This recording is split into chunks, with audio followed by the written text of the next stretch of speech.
intervals. Letter C number 4, which has given 2 and 1. Here are our functions.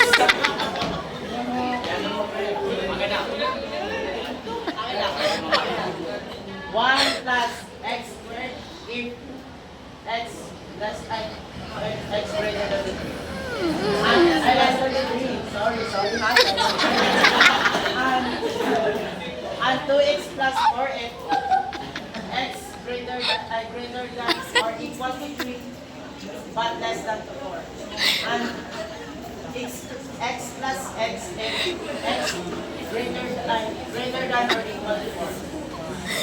Here are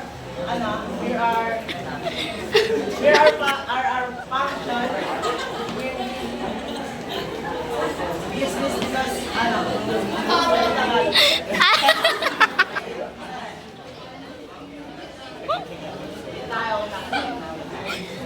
lim 2x plus 4, but x approaches to 3 from the right.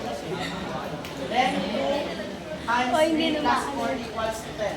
X approaches to 3 from the right. From the right. Then x plus 6x approaches to 3 from the left. Then 3 plus 6 equals 9. X approaches to 3 from the left. So, therefore, the interval of 2 and 5 is